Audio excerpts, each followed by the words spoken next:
আসসালামু আলাইকুম রহমতুল্লাহি ওবরাকাতুহ। নাহমাদুহু ওয়া নুসাল্লি আলা রাসূলিহিল কারীম, আম্মা বা'দ। বিসমিল্লাহির রহমানির রহিম। আলহামদুলিল্লাহ, আল্লাহ সুবহানাহু ওয়া তাআলার অশেষ মেহেরবানি যে আমরা পবিত্র মাহে রমাদানের প্রথম দিনে আজকে আল্লাহ সুবহানাহু ওয়া তাআলার মহাগ্রন্থ আল কোরআন এর দর্সে সকলে জয়েন করতে পেরেছি। এজন্যে শুকরিয়া আদায় করি আলহামদুলিল্লাহ। সকলকেই রমাদানের শুভেচ্ছা এবং দোয়া করি আল্লাহ সুবহানাহু ওয়া তাআলা যেন রমাদানে সকলকে সুস্থতা এবং ঈমানের সাথে পুরোটা রমাদান কাটানোর তৌফিক দান করুন এবং পরিপূর্ণভাবে যেন আমরা রমাদানকে ইউটিলাইজ করতে পারি। প্রতিটা সময় যেন আমরা ভালো কাজে ব্যয় করতে পারি। আল্লাহ যেন সে তৌফিক আমাদের দান করেন। তো আমরা আজকে একটু ক্লাস দেরিতে শুরু হচ্ছে। এজন্য দুঃখিত। ১ম দিন অনেকে জয়েন করার চেষ্টা করছিলেন। তো ১ম দিনে একটু লেট হয়ে যায়। আ অনেকটা সমস্যা হচ্ছিল, যোগাযোগ করছিলেন তারা। আচ্ছা, আমরা ইনশাআল্লাহ ৯টা থেকেই শুরু করব। প্রতিদিনের ক্লাস এবং আমাদের নির্ধারিত সময় হচ্ছে ১ ঘন্টা। তো ১০টার মধ্যে শেষ করার চেষ্টা করব। আজকে হয়তোবা একটু বেশি লাগতে পারে। তো ৯টা থেকে ১০টার মধ্যে ইনশাআল্লাহ আমরা জয়েন করব প্রতিদিন। যারা রেজিস্ট্রেশন করেছেন তাদেরকে গ্রুপে এড করে নেওয়া হয়েছে। সেখানে আপনারা বিস্তারিত তথ্য সবকিছু পেয়ে যাবেন ইনশাআল্লাহ। ক্লাসের লিংক, আ সে ক্লাস ম্যাটেরিয়ালস এবং অন্যান্য বিষয়, ক্লাসের রেকর্ডিং সবকিছু গ্রুপে থাকবে। তো আ আমাদের প্রাথমিকভাবে কোর্সের বিষয়ে অলরেডি সবাই জানেন যে আমাদের এটি রমাদান উপলক্ষে কোরআনের ৩০ নং পারার অনুবাদ, তাফসির এবং হিফজ, এই ৩ টা বিষয় আমরা রেখেছি। তো মূলত আমরা ক্লাসে আমাদের যে ৯ টা বাজে যে ক্লাসটা হবে সেই ক্লাসে আমরা আ ধারাবাহিকভাবে ৩০ নং পারার শুরু থেকে অনুবাদ এবং তাফসিরে ফোকাস করব। আর হিফজের যে বিষয়টা সেটা হচ্ছে আ মানে আপনার অপশনাল বিষয়। ঠিক আছে? অনেকের আছেন যে যাদের আগে থেকে হিফজ করা আছে। অনেকে আছেন যে যারা কোরআন সহিভাবে পড়তে পারেন না। তো তাদেরকে হিফজ করতে দেওয়া হবে না। ঠিক আছে? আপনি যদি ভুলভাবে মুখস্থ করেন তাহলে ওই ভুলটাই থেকে যাবে। আপনার উচিত যেকোনো একটা আ ইয়া করার, কায়দা কোর্স অথবা তাজভিদ কোর্স করে আগে শুদ্ধ করে নেওয়ার। ঠিক আছে? অনেকে আছেন যে একসঙ্গে অনেক হয়তো মুখস্থ করতে পারবেন। আবার অনেকে আছেন যে কয়েক লাইনের বেশি মুখস্থ করতে পারবেন না। তো সুতরাং এটা এমন একটা বিষয় যে বিষয়টা সবার সঙ্গে খাপ খাবে না। ঠিক আছে? তো এই বিষয়টা অপশনাল রাখা হয়েছে। হিফজ যদি কেউ করতে চান, আপনি যতটুক সম্ভব প্রতিদিন করবেন, নিজে মুখস্থ করবেন। আমরা যেটা করতে পারি সেটা হচ্ছে আমরা একটা টাইম দিব। আমি একটু গ্রুপে জিজ্ঞেস করব বা হচ্ছে আপনাদেরকে ক্লাসের শেষের দিকে জিজ্ঞেস করব যে কারা হিফজ করতে চাচ্ছেন। তো যারা চাচ্ছেন আমাদের ক্লাসে রেজিস্টার্ড স্টুডেন্ট যারা, তাদেরকে আপনাদেরকে একটা সময় দেওয়া হবে দিনে। আ ওই সময়ে আপনি জুমে ঢুকে আপনি পড়াটা শোনাবেন। ঠিক আছে? প্রতিদিন ওই সময়টা এসে পড়াটা শুনিয়ে যাবেন। ব্যাস এইটুকু হচ্ছে আপনার কাজ হিফজের। তো এই, এই বিষয়টা আ যদি পুরুষ কেউ থাকেন তাদের জন্য পুরুষ টিচার অ্যাসাইন করে দেওয়া হবে। শুধু ওই টাইমটা আপনি ক্লাসে ঢুকবেন, পড়াটা শোনাবেন ব্যাস। প্রতিদিন এই কাজটা করবেন আপনার নিজ দায়িত্বে। আর হচ্ছে আ অনুবাদ এবং তাফসীরের যে বিষয়টা সেটা আমরা ধারাবাহিকভাবে এই ক্লাসে আলোচনা করব। ঠিক আছে? আমরা চেষ্টা করব শব্দে, শব্দে অনুবাদ করে তারপরে হচ্ছে আ থিমেটিক আকারে তাফসীর করার জন্য আ সহজে যেন আমরা বুঝতে পারি। আ ৩০ নং পারা আসলে অনেক গুরুত্বপূর্ণ একটি পারা। বিশেষ করে শুধু ৩০ নং পারা না, পুরা মাক্কি সূরার আলোচনা যদি করা হয়, হ্যাঁ? আমরা জানি যে রাসূল সাল্লাল্লাহু আলাইহি ওয়াসাল্লাম আ তার ২৩ বছরের জীবন ছিল মূলত নবুয়তের জীবন। যেই সময়টাতে ওহী আসা শুরু হয়েছে তারপর থেকে তার মৃত্যুর আগ পর্যন্ত তিনি ২৩ বছর জীবিত ছিলেন। এই ২৩ বছরেই পুরো কোরআন নাজিল হয়। তার মধ্যে মক্কায় তিনি ছিলেন ১৩ বছর।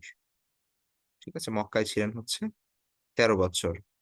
তো সেই আপনার আ ১৩ বছর মানে হচ্ছে আপনার ৬১০ রাসূল সাল্লাল্লাহু আলাইহি ওয়াসাল্লামের কাছে ওহী আসা শুরু হয় যখন তার ৪০ বছর পূর্ণ হয়। তখন হচ্ছে আপনার মানে খ্রিস্টীয় হিসেবে আমরা যেরকম এখন ২০২৪-২৫ সাল হিসাব করছি, সেই হিসেবে ৬১০ সাল ছিল। ৬১০ থেকে ৬২২ পর্যন্ত তিনি হচ্ছেন মক্কায় থাকেন। সেই সময়ে নানান ধরনের প্রতিকূল অবস্থার মধ্যে দিয়ে তিনি যান। আমরা জানি যে সেই সময়ে আ মুসলমান হাতে গোনা কিছু মুসলমান ছিল এবং তারা যেই নির্যাতনের শিকার হয়েছেন, যেইভাবে টর্চারড হয়েছেন, নিপীড়িত হয়েছেন। তো সেই সময় ওই সময়টা মূলত তাদের ঈমানের ট্রেনিং ছিল। তো ওই সময়ে যেই সূরাগুলো নাজিল হয় সেগুলোকে বলা হয় মাক্কি সূরা। এবং তারপরে অবশেষে রাসূল সাল্লাল্লাহু আলাইহি ওয়াসাল্লাম আ আপনার ৬২২ এর দিকে অর্থাৎ ১৩ বছর পরে তিনি মদিনায় হিজরত করেন। মদিনায় হিজরত করার পরে সেখানে আপনার আ মদিনার মানুষ যেহেতু তাকে অ্যাকসেপ্ট করে নেয়, সেখানের মানুষ ইসলাম গ্রহণ করে। আ তো সুতরাং সেইখানে গিয়ে তিনি তো মানে সেই জায়গার নেতা হিসেবে আবির্ভূত হন এবং নতুন একটা ইসলামী রাষ্ট্র গঠন করেন। নিয়ম নীতি সকল ইসলামই চলে। সেখানে আর ইসলামকে বাধা দেওয়ার মতো ওইভাবে প্রকাশ্যে কেউ ছিল না।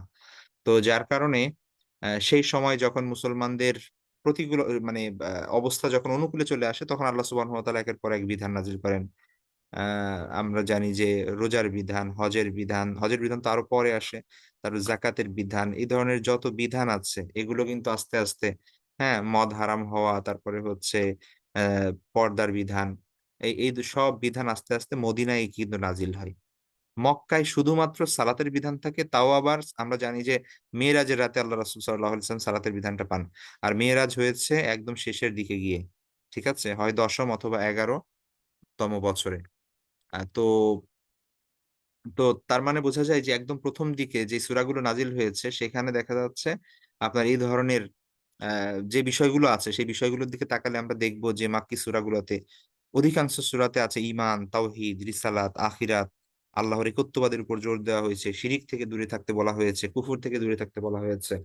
তো এই সূরাগুলায় আল্লাহর অস্তিত্ব, আল্লাহর একত্ব, আল্লাহর পবিত্রতা এগুলো নিয়ে আলোচনা করা হয়েছে।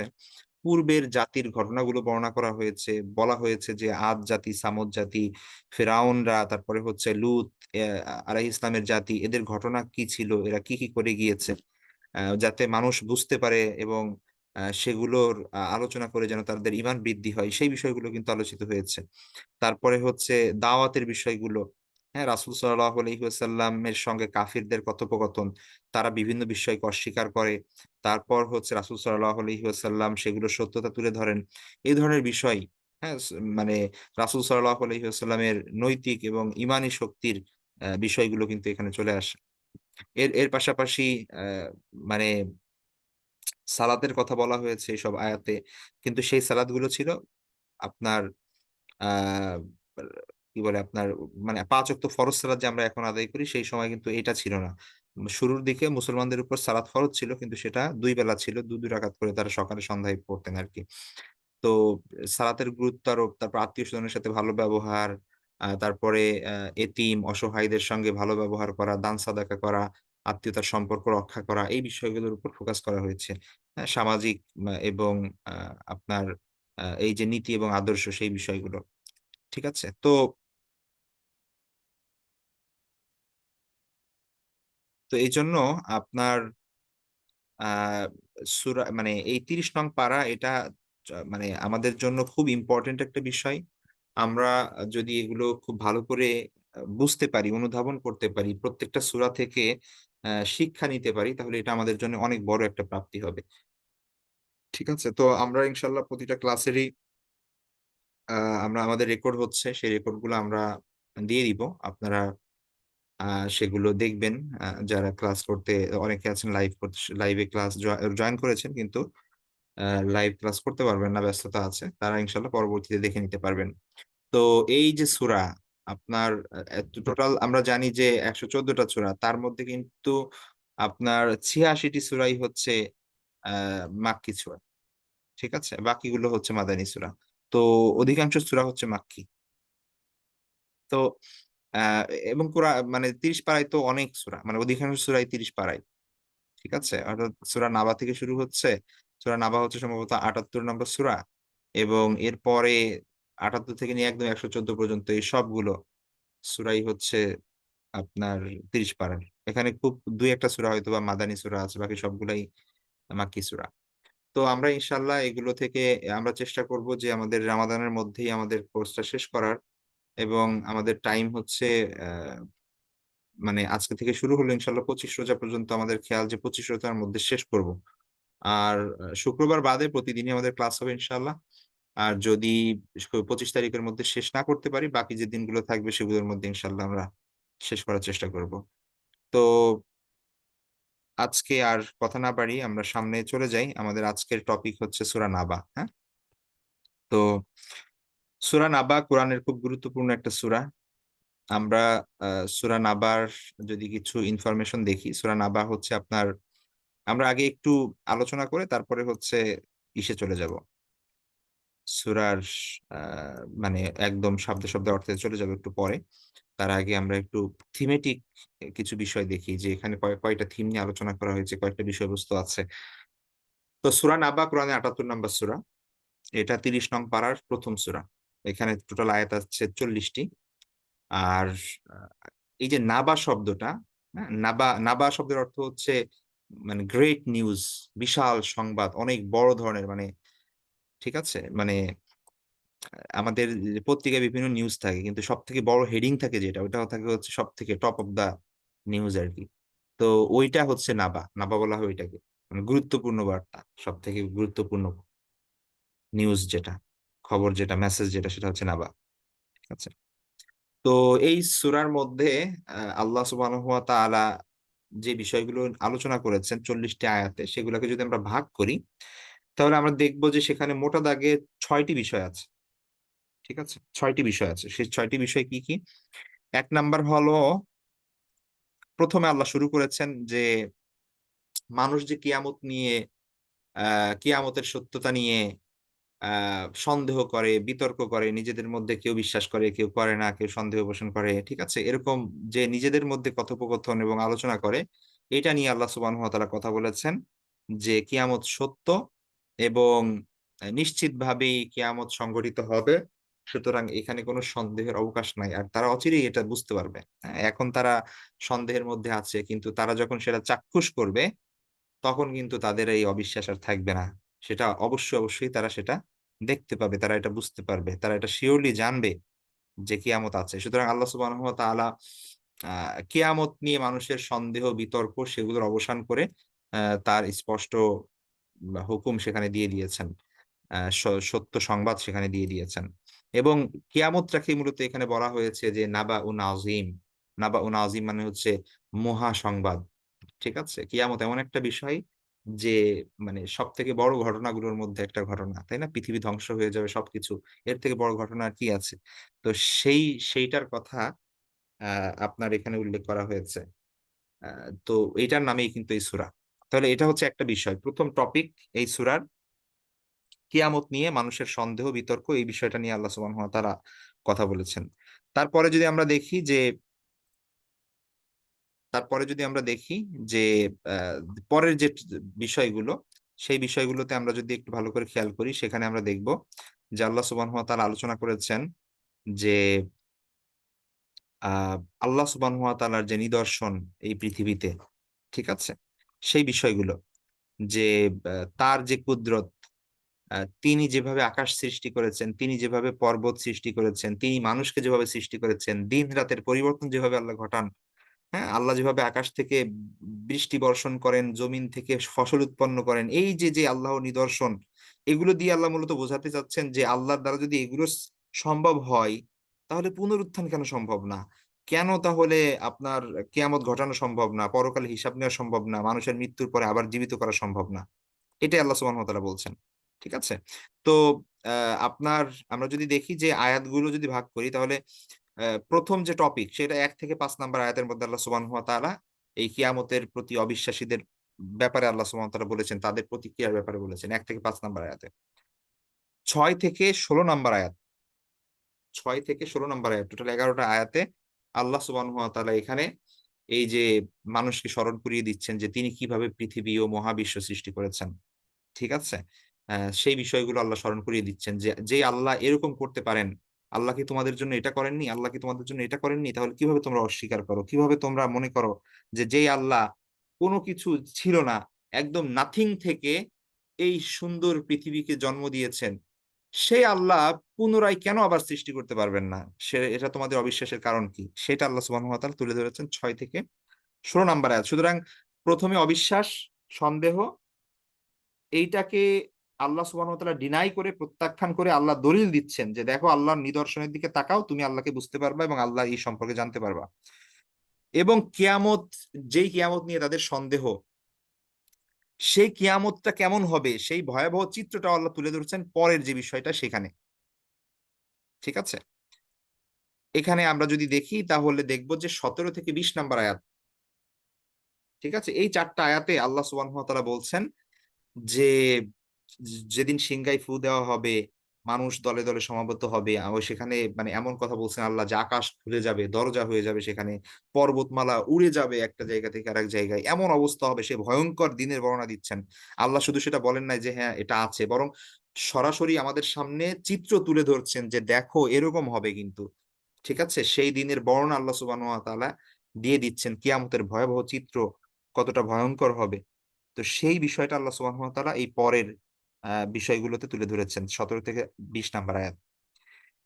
এরপরেও যারা অস্বীকার করছে, এরপরেও যারা আল্লাহর বিধানকে মেনে নিচ্ছে না, আল্লাহকে সত্য বলে মেনে নিচ্ছে না, আল্লাহর রাসূলকে সত্য বলে মেনে নিচ্ছে না, তার কোরআনকে অস্বীকার করছে। এদের ব্যাপারে আল্লাহ সুবহানাহু ওয়া তাআলা দেখেন ১ম এ যাদের অবিশ্বাস ছিল আল্লাহ তাদের সেটা প্রত্যাখ্যান করে দলিল দিলেন, যুক্তি দিলেন।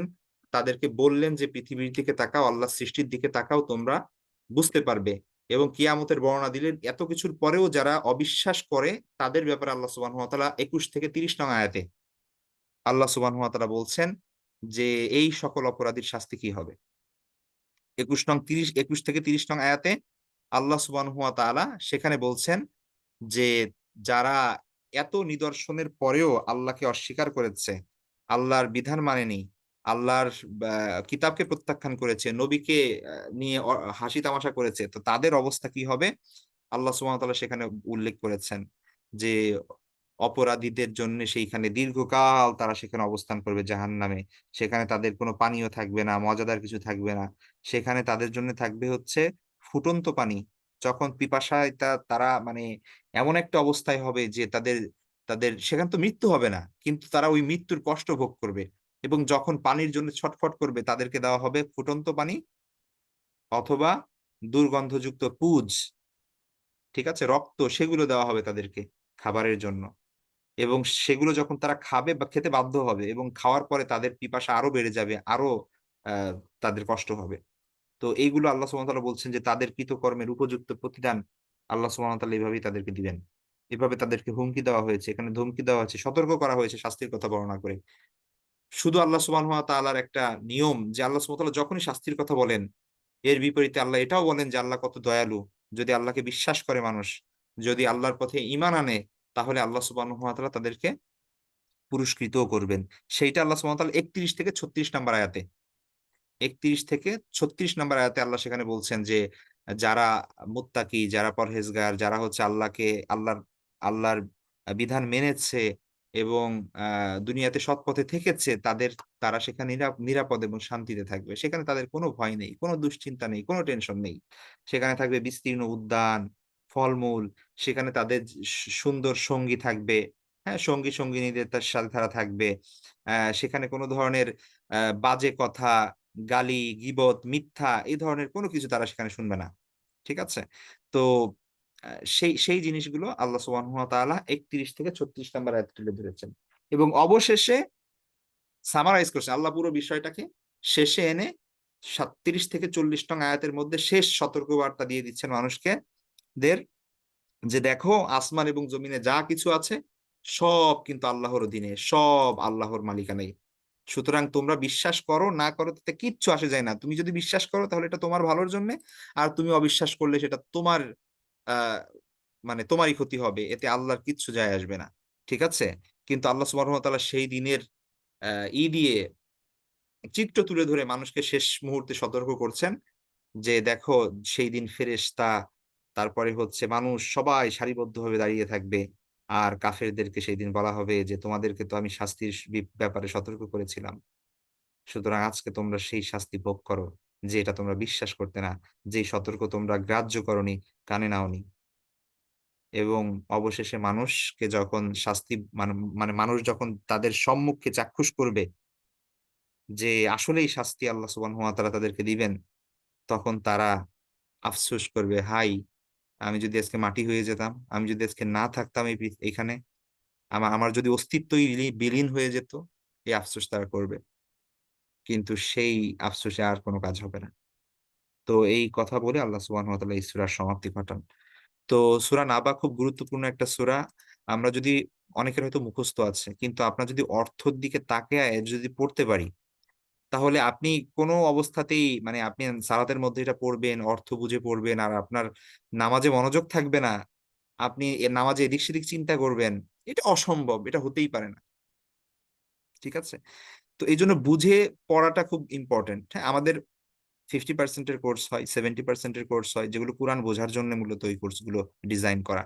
খুব সহজে যেন সাধারণ মানুষ যারা আরবি মাদ্রাসা ব্যাকগ্রাউন্ডের না, আরবি ওইভাবে জানা নাই। তো তাদের জন্য ডিজাইন করা সায়েন্টিফিক ওয়েতে যাতে করে আপনারা দ্রুত শিখতে পারেন। 50% 70% এগুলো খুব উপকারী। ঠিক আছে?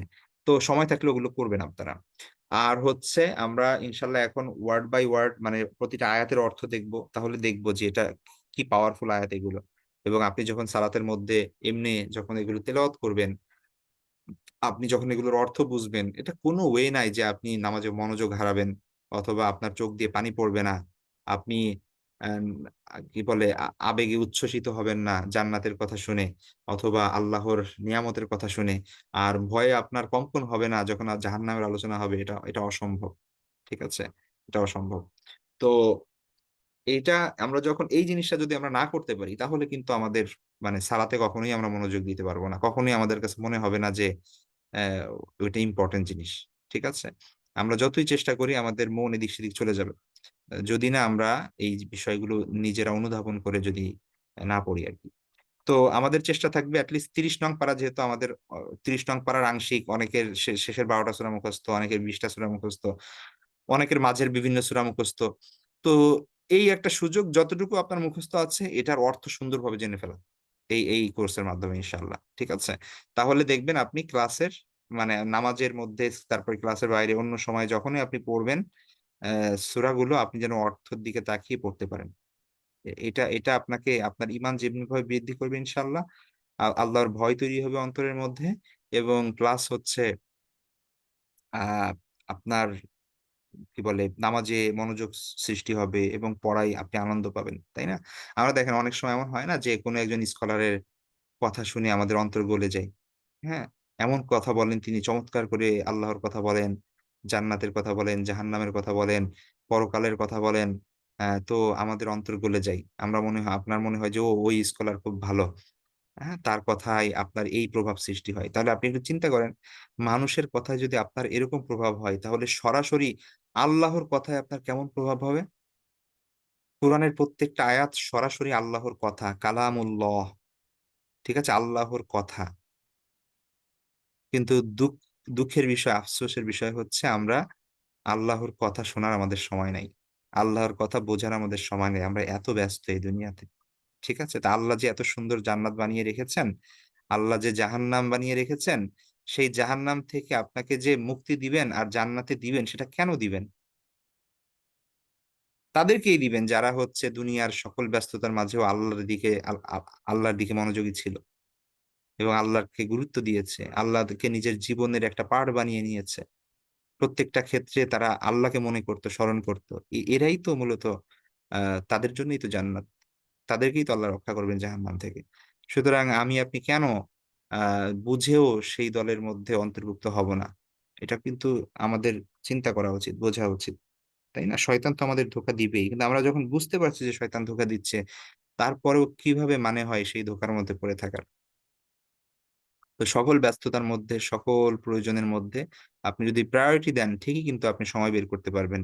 আপনার কোরআন পড়া সহি করার জন্য, কিছু সূরা হিফজ করার জন্য, কোরআনের অর্থ জানার জন্য, আল্লাহ রাসূলের ২ টা হাদিস জানার জন্য, কিভাবে একটু বেশি একটা দোয়া মুখস্থ করবেন, একটু জিকির আজকার করবেন, কিভাবে আপনার মানে মানুষকে হেল্প করবেন, দান সাদাকা করবেন, পরকালের সঞ্চয় বাড়াবেন। সব সময় একটা টেনশন থাকবে এটা নিয়ে। ঠিক আছে? আমরা এটাকে এখন ধরে নিয়েছি একটা অপশনাল বিষয়। আর সিজনাল বিষয়। ও রমাদান আসছে ব্যাস একটু কোরআন নিয়ে বসি। ঠিক আছে? আর সারা বছর সেটা পরিত্যক্ত অবস্থায় পড়ে থাকে। আর খোঁজ থাকে না আমাদের। তো এরকম যেন না হই আমরা। তো এইজন্যে খুব ইম্পোর্টেন্ট যে আমরা বুঝবো যে আল্লাহ কি বলতে চাচ্ছেন, মেসেজটা কি। তো এই কোর্সটা ইনশাআল্লাহ আপনাদেরকে আ সেই বুস্টটা হয়তো দিতে সহায়তা করবে। যদি দেয় সেটাই হবে আমাদের সার্থকতা ইনশাআল্লাহ। তো আমরা চলে যাই সূরা নাবার শাব্দিক অর্থে আপনারা একটু খেয়াল করেন। আচ্ছা, আউযু বিল্লাহি মিনাশ শাইতানির রাজিম। বিসমিল্লাহির রহমানির রহিম। আম্মা ইয়াতাসাআলুন।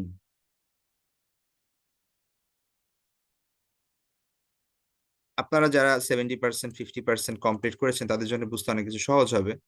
তাই না? দেখেন এখানে মূলত আম্মা মূলত এখানে ২ টা শব্দ। একটা হচ্ছে আন, আরেকটা হচ্ছে মা। ঠিক আছে? আন আরেকটা হচ্ছে মা। আন মানে হচ্ছে ব্যাপারে, সম্বন্ধে। আর মা শব্দের অর্থ হচ্ছে কি। ঠিক আছে? কি। তো আম্মা মানে হচ্ছে কি ব্যাপারে। ঠিক আছে? আন, মা ওইটা ২ টা একটার সঙ্গে একটা ইদগাম হয়ে গেছে আর শেষের আলিফটা পড়ে গিয়েছে। আরবিতে এরকম জিনিস খুব কমন। এটা পড়ে যায়, সেটা পড়ে যায়। অ্যা তো এগুলো মানে ১ম একটু বিরক্তি লাগে। বাকি এগুলো used to হয়ে গেলে এগুলো বোঝা বোঝা যায় যে আসলে কি ছিল এখানে। ঠিক আছে? বিসমিল্লাহ, বিসমিল্লাহতে কিন্তু আমরা লিখি এরকম বিসমিল্লাহ।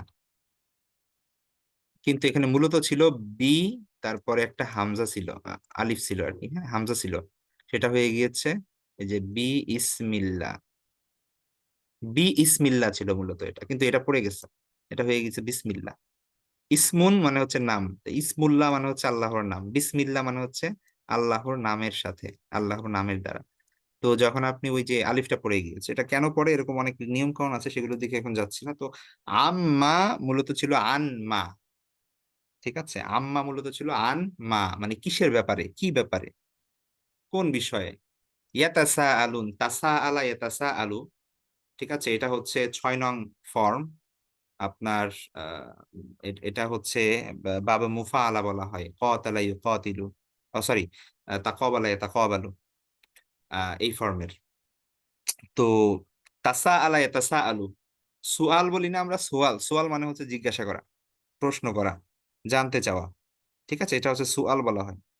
সাআলা ইয়াসআলু। তো এখান থেকে আসছে ইয়াতাসাআলু। ইয়াতাসাআলু মানে হচ্ছে পরস্পর জিজ্ঞাসা করা। পরস্পর একজন আরেকজনকে আস্ক করা, একজন আরেকজনকে জিজ্ঞাসা করা, ডিসকাস করা। এটাকে বলা হয় ইয়াতাসাআলুন। তাইলে আম্মা ইয়াতাসাআলুন তারা কি বিষয়ে পরস্পরকে জিজ্ঞাসাবাদ করছে, কি ব্যাপারে ডিসকাস করছে, একজন আরেকজনকে কি বিষয়ে জিজ্ঞেস করছে? আল্লাহ সুবহানাহু ওয়া তাআলা জিজ্ঞেস করছেন। ঠিক আছে? আনিন নাবাইল আযীম। নাবাউন মানে অলরেডি বলেছি। নাবাউন মানে হচ্ছে সংবাদ। ঠিক আছে? খবর। আর আযীম মানে হচ্ছে মহা। তাহলে আন মানে ব্যাপারে। তাহলে আনিন নাবাইল আযীম মানে মহা সংবাদের ব্যাপারে আল্লাহ বলছেন যে তারা কি ব্যাপারে জিজ্ঞাসাবাদ করছে? মহা সংবাদের ব্যাপারে? ওই যে সেই সংবাদের ব্যাপারে? মানে বোঝাচ্ছেন হচ্ছে কিয়ামতের ব্যাপারে? ঠিক আছে? এটা একটা পার্টিকুলার আছে। অ্যা মুফাসসিরিনে কেরাম লিখেছেন যে মক্কায় যখন আল্লাহ সুবহানাহু ওয়া তাআলা ১ম যে দাওয়াত দেওয়া শুরু করলেন।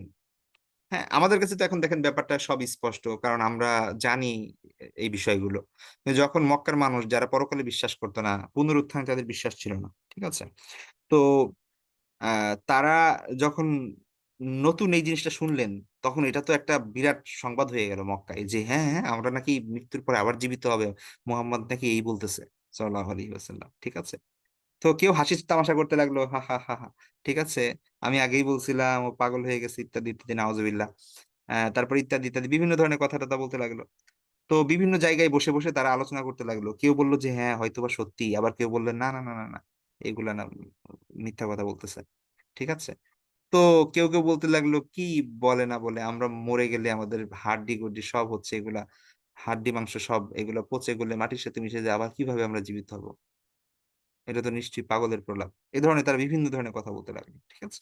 তো এই যে যে নিজেদের মধ্যে ডিসকাশন, আল্লাহ বলছে যে আম্মা ইয়াতাসালুন, কি ব্যাপারে ওরা ডিসকাশন করে? ওই কিয়ামতের ব্যাপারে, এটার ব্যাপারে ওরা সন্দেহ পোষণ করতেছে, এটার ব্যাপারে নিজেদের মধ্যে আলোচনা করতেছে। আল্লাহ এটা বলতেছেন। ঠিক আছে? তারপরে কি বলছেন আল্লাহ? যে আল্লাযী হুম ফীহি মুখতালিফুন, এই যে মানে আনিন নাবা ইল আজিম, সেই মহা সংবাদের বিষয়ে, আল্লাযী হুম ফীহি মুখতালিফুন, যেই সংবাদের ব্যাপারে, যে বিষয়ে তাদের মধ্যে মতভেদ রয়েছে, তারা নিজেদের মধ্যে মতনৈক্য করছে। ইখতিলাফ বলি না আমরা যে উলামা ইকরামের মধ্যে ইখতিলাফ হয় বা ইমামদের মধ্যে ইখতিলাফ হয়। ইখতিলাফ মানে হচ্ছে মতভেদ, মতনৈক্য। ঠিক আছে? তো ওইখান থেকে আসছে মুখতালিফুন।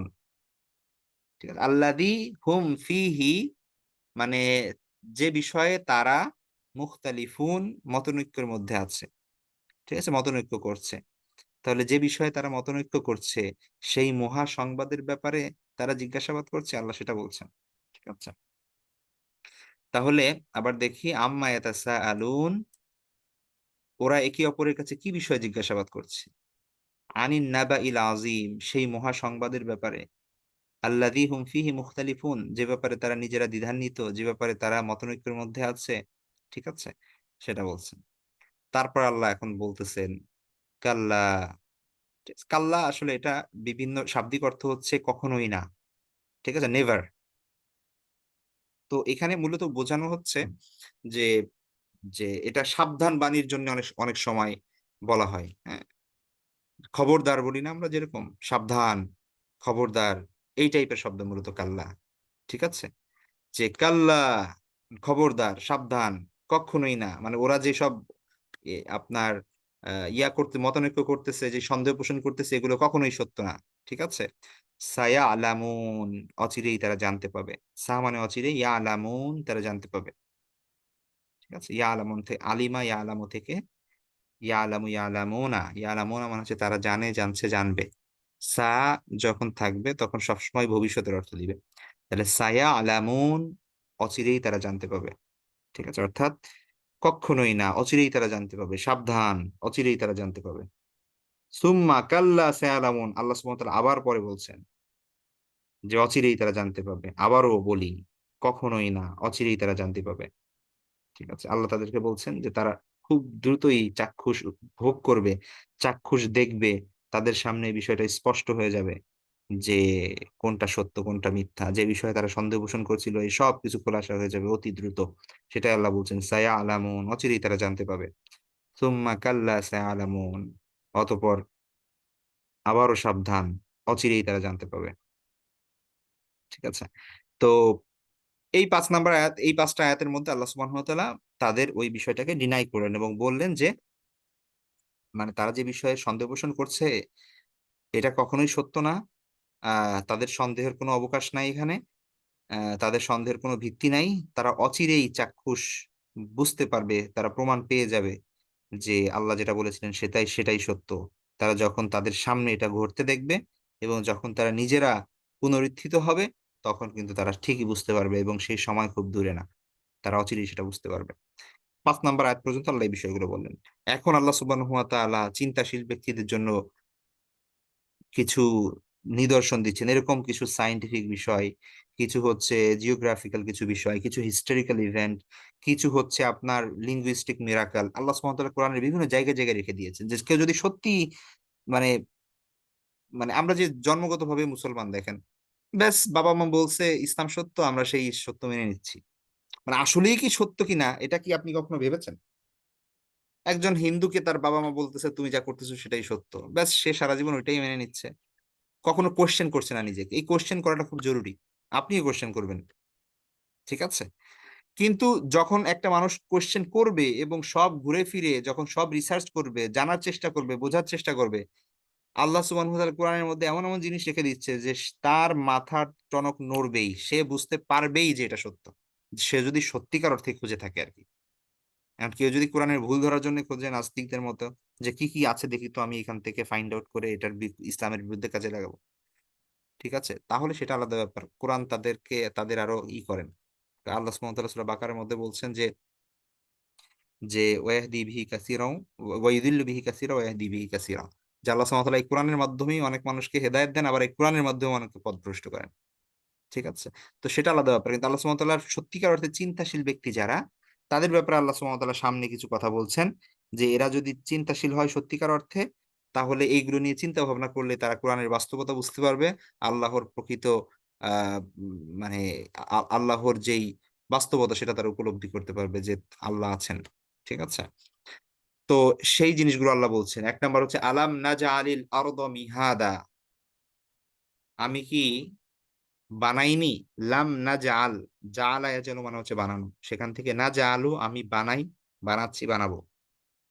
এটার সঙ্গে যখন লাম যুক্ত হয় তখন হয় আমি বানাইনি। লাম না জাল আমি বানাইনি, আলাম না জাল, হ্যাঁ শাব্দিক অর্থ হয় আমরা, কিন্তু এখানে হবে আমি। আর যেহেতু আল্লাহ সুবহানাহু ওয়া তাআলা এক, এটা সম্মান সূচক বহুবচন ইউজ করা হয় আরবিতে। ঠিক আছে, তাহলে আলাম না জাল, আমি কি বানাইনি, আল আরদ জমিনকে, মিহাদা, বিহাদা মানে হচ্ছে বিছানা স্বরূপ। ঠিক আছে, আল্লাহ সুবহানাহু ওয়া তাআলা বলছেন যে এই পৃথিবীকে আমি কি বিছানা স্বরূপ বানাইনি, সমতল করি নাই। ঠিক আছে, এই পৃথিবী যেমনি ভাবে সমতল, মানে অধিকাংশ জায়গা, যে জায়গায় সাধারণত মানুষের বসবাস, সেটা যদি সমতল না হয়ে সব জায়গায় যদি আপনার পাথুরে হতো, অথবা হচ্ছে আপনার কি বলে ইসের আহ পাহাড়ি হতো, তাহলে মানুষের বসবাস কোথায় থাকতো, কিভাবে মানুষ বসবাস করতো এবং কত কষ্ট হতো সেখানে। ঠিক আছে, তো আল্লাহ সুবহানাহু ওয়া তাআলা বলছেন আলাম নাজআলিল আরদ মিহাদা, এই জমিনকে আমি কি বিছানা স্বরূপ বানাইনি। ঠিক আছে, মিহাদা, বিছানার মতো করে বানাইনি। ওয়াল জিবালা আওতাদা, এবং খুঁটিগুলোকে কি পেরেক স্বরূপ বানাইনি আমি।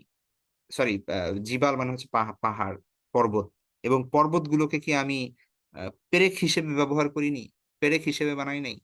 আওতাদ মানে হচ্ছে কিলক, পেরেক। ঠিক আছে, তাহলে জিবাল মানে হচ্ছে জাবালুনের বহুবচন, জাবাল মানে হচ্ছে পাহাড়।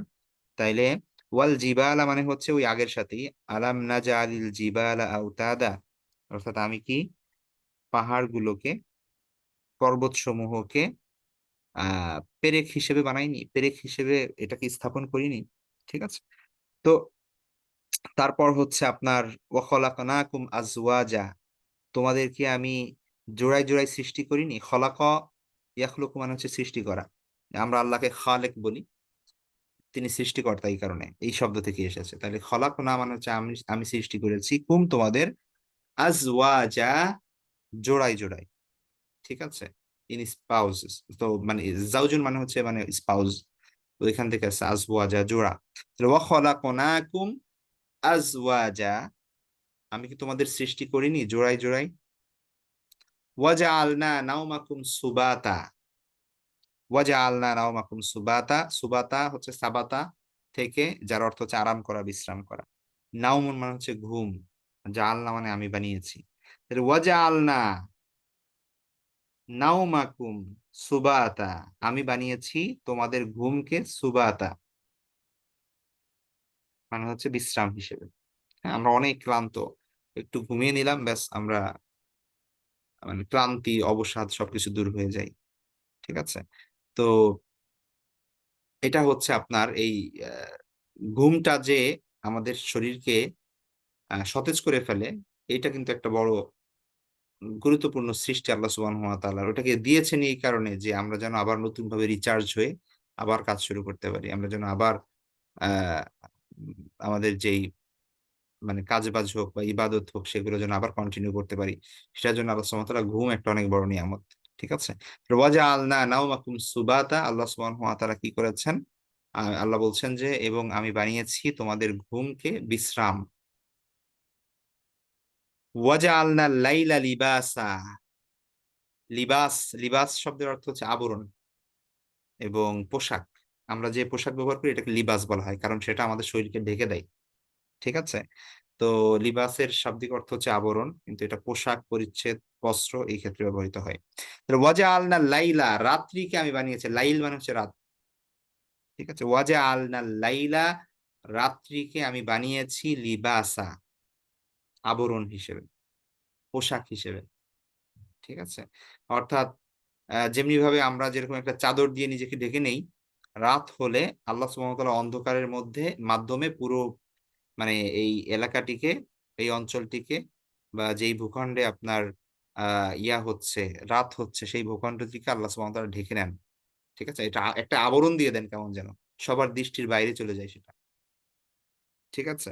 তখন আপনি দেখতে পারেন না খুব দূরে কিছু বা কাছের কিছুও যদি অনেক বেশি অন্ধকার হয়।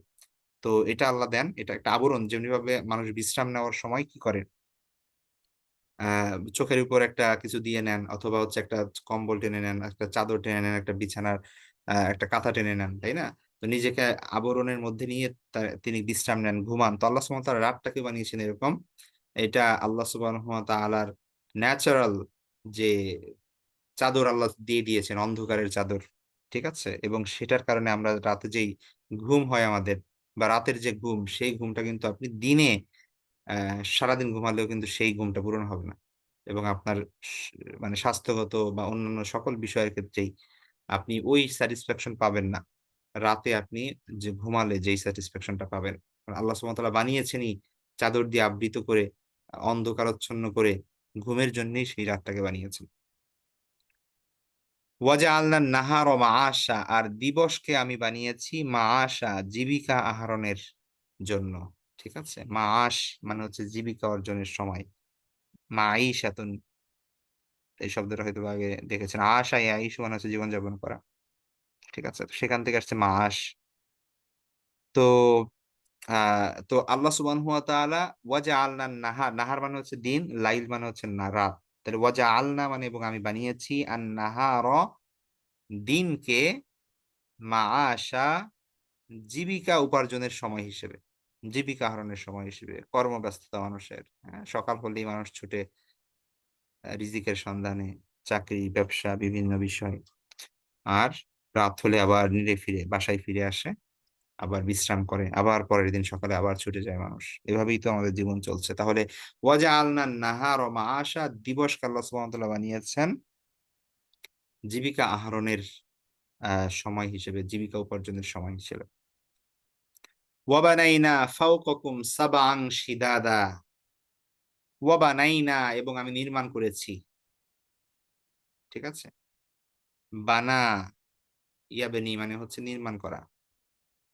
তাইলে ওয়া বানাইনা এবং আমি নির্মাণ করেছি ফাওকাকুম তোমাদের উপরে সাবআন শিদাদা, ৭ টি সুদৃঢ়। এখন ৭ টি সুদৃঢ় কি? মানে হচ্ছে আসমান। এটা উজ্জ্ব আছে। সাবউন মানে হচ্ছে ৭ টি, শিদাদা মানে হচ্ছে শক্ত। শাদীদ মানে হচ্ছে খুব শক্ত। ঠিক আছে?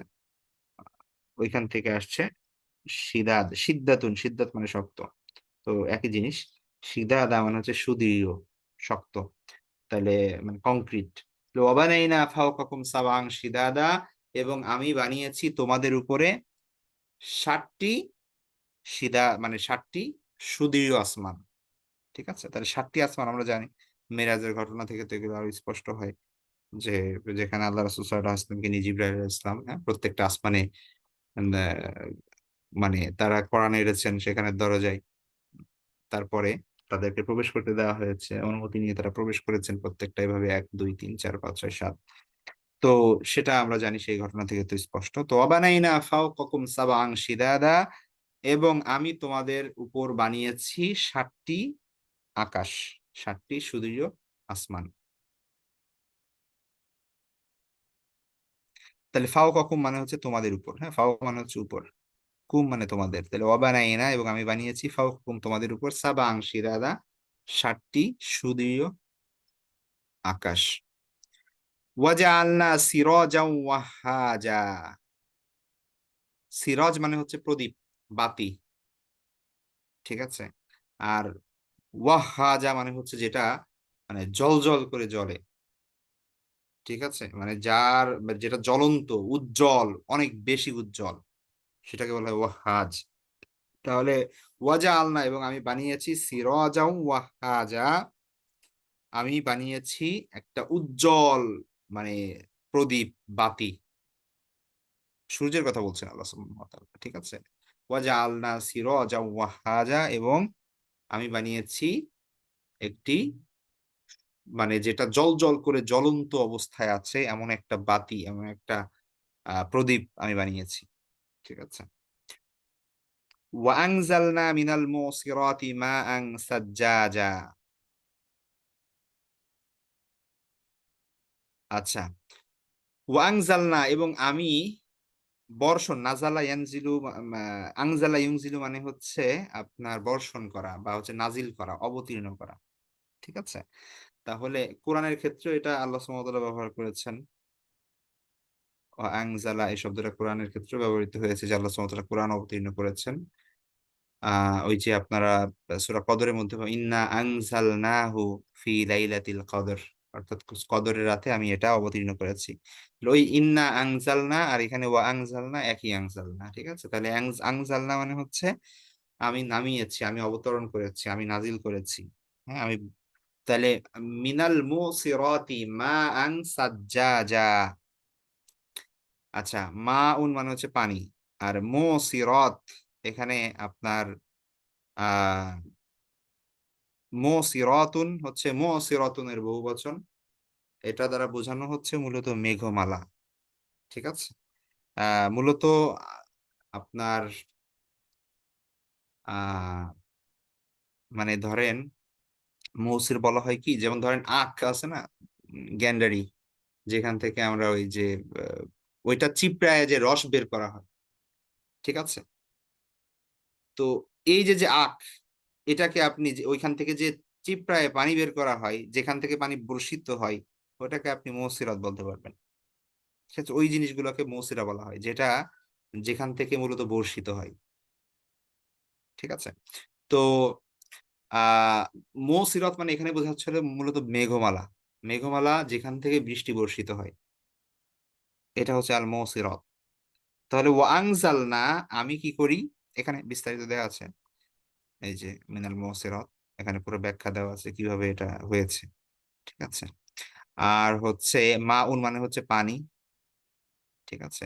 আর সাজ্জাজ মানে হচ্ছে পর্যাপ্ত পরিমাণ মানে অনেক বেশি, প্রচুর বা আমরা যেটাকে বৃষ্টির সঙ্গে তো আমরা মুষলধারে ব্যবহার করি, তাই না? তো ওইটাও অর্থ হতে পারে সাজ্জাজা।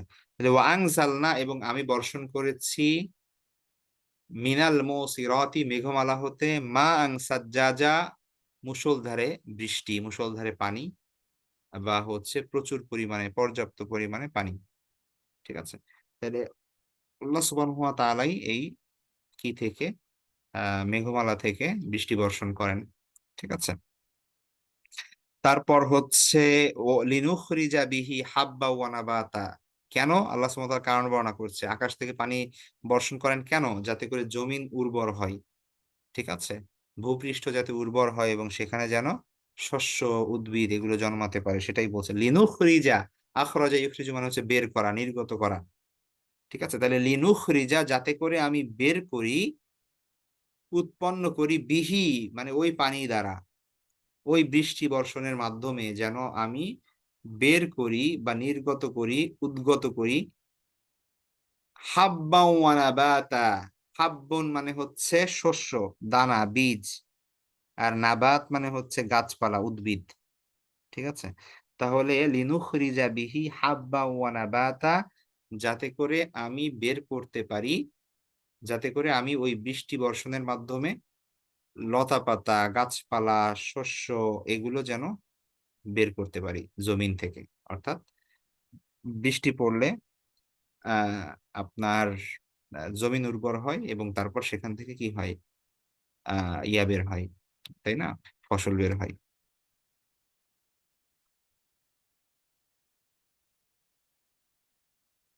আচ্ছা। তারপরে বলা হচ্ছে ওয়াজান্নাতিন আলফাফা এবং তারপরে যেটা হয় সেটা হচ্ছে জান্নাত মানে হচ্ছে এখানে উদ্যান, বাগিচা। আলফাফা মানে হচ্ছে ঘন। এভাবে আল্লাহ সুবহানাহু ওয়া তাআলা বীজ থেকে ফসল উৎপন্ন করেন এবং এই বৃষ্টি যেখানে পড়ে সেখানে গাছপালা উৎপন্ন হয়। এভাবে আল্লাহ সুবহানাহু ওয়া তাআলা কি করেন? আ আল্লাহ বলছেন যে যাতে করে আমি বের করতে পারি এই বৃষ্টির মাধ্যমে ফসল এবং গাছপালা, তরুলতা এবং ঘন মানে ঘন গাছ বিশিষ্ট উদ্যান। ঠিক আছে? জান্নাত মানে হচ্ছে উদ্যান, বাগিচা সমূহ। আর জান্নাত মানে হচ্ছে বাগিচা, আর আলফাফা মানে হচ্ছে ঘন। ঠিক আছে? যেখানে অনেক বেশি গাছপালা। যেমন আমাদের সুন্দরবন। ঠিক আছে? অনেক বেশি গাছপালায় ঘেরা। তো আ এই যে প্রত্যেকটা বিষয়, এখন আমার আসলে এত সময় নাই যে প্রত্যেকটা বিষয় নিয়ে আলাদাভাবে আলাপ করব। কিন্তু যদি আলাপ করা যায়, প্রত্যেকটা বিষয় কিন্তু এখন সায়েন্টিফিক ভাবে, মানে আধুনিক সায়েন্সের দৃষ্টিকোণ থেকে যদি আপনি তাকান, প্রত্যেকটা বিষয় কিন্তু স্বীকৃত। যে আল্লাহ সুবহানাহু ওয়া তাআলা যা বলেছেন এগুলো প্রত্যেকটা জিনিসের গূঢ় রহস্য আছে এগুলোর মধ্যে। ঠিক আছে? আপনি উদাহরণস্বরূপ এই যে পর্বতকে বা হচ্ছে পাহাড়কে যে আল্লাহ পেরেক হিসেবে ব্যবহার করেছেন, ঠিক আছে? এইটার আপনি দেখবেন যে এখন কত ধরনের গবেষণা বের হয়েছে। যে আসলেই কিন্তু পাহাড় যদি না থাকতো তাহলে পৃথিবী এভাবে থাকতে পারত না। ঠিক আছে? দুলতে থাকতো পৃথিবী। তো পাহাড়কে আল্লাহ সুবহানাহু ওয়া তাআলা পেরেকের মতো ইউস করেছেন এটা। যাতে করে পৃথিবী স্থির থাকে তার জায়গায়। ঠিক আছে? তো এটা কিন্তু এখন প্রমাণিত। এরকম প্রত্যেকটা বিষয় আপনি যদি দেখেন তাহলে অ্যা আপনার রাতের ঘুমের কথা বলেন, সেটা নিয়ে আল্লাহ সুবহানাহু ওয়া তাআলা যেটা বলেছেন, আপনি এখন এটা তো আমাদের এক্সপেরিয়েন্স থেকে আমরা বুঝতে পারি। তাই না? তারপরে হচ্ছে আ আপনার কি বলে, আকাশের কথা বলা হয়েছে, তারপরে হচ্ছে সূর্যের কথা বলা হয়েছে, উম মেঘমালা থেকে বৃষ্টি বর্ষণের কথা বলা হয়েছে। আ এবং আপনি এগুলো প্রত্যেকটার কথাই আপনি যদি ভালো করে চিন্তা করেন এবং এ ব্যাপারে সায়েন্টিফিক যে গবেষণাগুলো সেগুলো যদি আপনি পড়েন, তাহলে দেখতে পারবেন যে প্রত্যেকটা বিষয় কিন্তু যথাযথভাবে আল্লাহ সুবহানাহু ওয়া তাআলা বর্ণনা করেছেন। কারণ আপনি মনে হতে পারে আমরা তো নিজেরা পানি দিয়ে তারপরে হচ্ছে ফসল ফলাতে পারি। কিন্তু আপনি মানে এ ব্যাপারে যদি আপনি ভালো করে জানেন তাহলে দেখবেন যে আকাশ থেকে যদি পানি না বর্ষণ হয় তাহলে জমিন ওইভাবে উর্বর হয় না। আপনি যতই নিচ থেকে পানি দেন বা আর্টিফিশিয়ালি পানি উঠান, তো তখন দেখা যাচ্ছে যে ওই উর্বরতা আসে না জমিনের মধ্যে। আকাশ থেকে পানি বর্ষণ হলে বৃষ্টির পানির দ্বারা জমিন যতটা উর্বর হয়। ঠিক আছে? এইজন্য কিন্তু আমরা এখন এই যে সার ব্যবহার করি, তারপরে বিভিন্ন জিনিস ব্যবহার করে নতুন করে মানে আর্টিফিশিয়ালি এটা উর্বর করার চেষ্টা করি। কিন্তু যদি পর্যাপ্ত পরিমাণ বৃষ্টি নামে তখন কিন্তু এই জিনিসটা লাগে না। কৃষকদের কিন্তু বৃষ্টি না হলে খুবই সমস্যা হয়। তো এটা কিন্তু আল্লাহ সুবহানাহু ওয়া তাআলার প্রত্যেকটা আয়াত যদি আমরা ওইভাবে গবেষণা করি, ওই দৃষ্টিভঙ্গি থেকে তাহলে কিন্তু আমরা বুঝতে পারব। ঠিক আছে? তো যাই হোক আমাদের ওই বিষয়টা দরকার নাই। আমরা অলরেডি কিন্তু মুমিন, আমরা বিশ্বাসী। আল্লাহ যা বলছেন প্রত্যেকটা বিষয় সত্য বলছেন সেগুলো আমরা মনে প্রাণে বিশ্বাস করি। এই কারণে ওই দিকে আমরা তাকাই না। কিন্তু কেউ যদি সত্যিকার অর্থেই আল্লাহ সুবহানাহু ওয়া তাআলার এই কথাগুলোর দিকে তাকান, গবেষণা করেন তাহলে কিন্তু সে সত্যি বুঝতে পারবে যে আসলে আল্লাহ সুবহানাহু ওয়া তাআলা আ যা বলছেন সেগুলো সত্য এবং তার বাণী এটা মিথ্যা না। ঠিক আছে? আচ্ছা, তারপরে আল্লাহ সুবহানাহু ওয়া তাআলা এখান থেকে কিয়ামতের ব্যাপারে আলোচনা করছেন যে, "ইন্না ইয়াওমাল ফাসলি কানা মিকাতা।" ঠিক আছে? ফাসলুন শব্দের অর্থ হচ্ছে পৃথক, আলাদা করা, পৃথক করা, পার্থক্য করা, বিভাজন করা। তো এখানে অর্থ হবে মূলত আ বিচার করা। ঠিক আছে? তাহলে ইয়াউমুল ফাসলি মানে হচ্ছে বিচারের দিন। ইয়াউমুল মানে হচ্ছে দিন। তাহলে ইন্না ইয়াউমাল ফাসলি নিশ্চয়ই বিচারের দিন যেটা, কানা মিকাতা সেটা রয়েছে, কানা মানে এখানে রয়েছে, সেটা আছে, মিকাতা নির্দিষ্ট, নির্ধারিত। মানে সময়ের সাথে এটা ফিক্সড। ঠিক আছে? এটা হচ্ছে মিকাতা। তাহলে ইন্না ইয়াউমাল ফাসলি কানা মিকাতা নিশ্চয়ই এই যে বিচারের দিন সেটা নির্ধারিত। সেটা নির্দিষ্ট সময়েই হবে। সে ব্যাপারে কোন সন্দেহ নাই। ঠিক আছে? সেটার জন্য নির্ধারিত সময় নির্ধারণ করা আছে। ইয়াউমা ইউনফাখু ফিস-সূর সেদিন কি হবে? আল্লাহ বলছেন ইয়াউমা সেই দিন, সেটা এমন একটা দিন যেই দিন ইউনফাখু ফিস-সূর, সূর মানে হচ্ছে সিংগা। ঠিক আছে? যেটা ফু দেওয়া হবে। ঠিক আছে? বাঁশি। তো সেই সিংগার কথা বলা হচ্ছে ইউনফাখু নাফাখা ইয়ানফুখু মানে হচ্ছে আ নাফাখা ইয়ানফুখু মানে হচ্ছে ফু দেওয়া। ঠিক আছে? তাহলে ইউনফাখু মানে হচ্ছে ফু দেওয়া হবে। ইয়াউমা সেই দিন ইউনফাখু ফু দেওয়া হবে ফিস-সূরি সিংগার মধ্যে। ঠিক আছে? তারপরে কি হবে?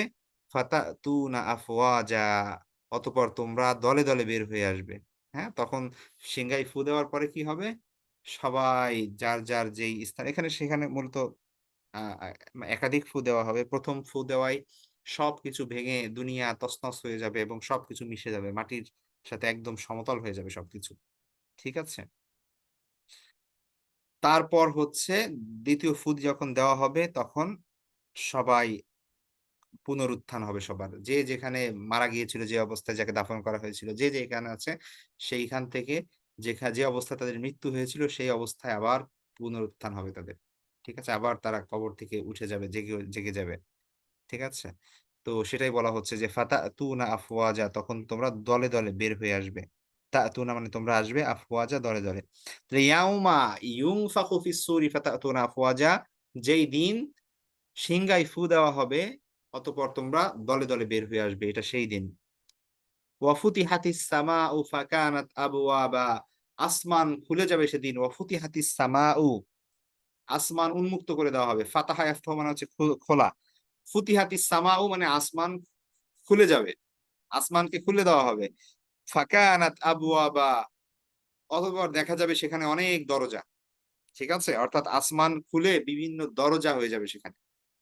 ঠিক আছে? ওয়া ফুতিহাতিস সামাউ ফাকানাত আবওয়াবা, আর আকাশ উন্মুক্ত করে দেওয়া হবে, ফলে অনেক দরজা হয়ে যাবে সেখানে। অনেক দরজা বিশিষ্ট সেটা হয়ে যাবে। ঠিক আছে? তো সেই দিন আ আকাশ খুলে যাবে এবং দরজা হয়ে যাবে এবং সেখান থেকে দেখা যাবে যে সব সবকিছু তো সেই সময় আর কোন কিছু গায়েব থাকবে না। মানুষ সবকিছুই তখন দেখতে পারবে। এখন তাদের কাছে যে বিষয়গুলো গায়েব আছে, অদৃশ্যের জগতে আছে, যেগুলো দেখা যাচ্ছে না, ইন্দ্রিয় গ্রাহ্য না, অনুভব করা যাচ্ছে না, সেগুলো মানুষ সবকিছুই তখন উন্মোচিত হয়ে যাবে। ওয়াসুইয়্যিরাতিল জিবালু ফাকানাত সারাবা। সুইয়্যিরাতিল জিবালু, সাইয়্যারাতুন মানে হচ্ছে গাড়ি। ঠিক আছে? সাইয়্যারাতুন মানে হচ্ছে গাড়ি, মানে যেটা হচ্ছে চলে, যেটা চালায়।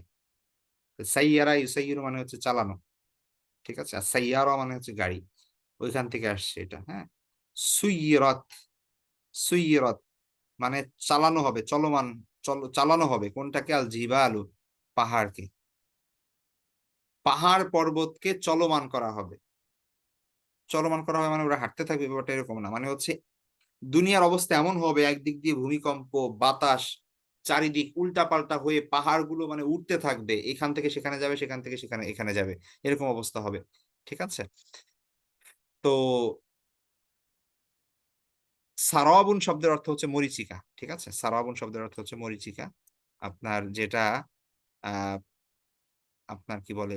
মরুভূমিতে যেরকম মরীচিকা থাকে, দূর থেকে পানি মনে হয়, কাছে গিয়ে দেখা যায় যে সেটা আ আপনার পানি না, এরকম আরকি ব্যাপারটা।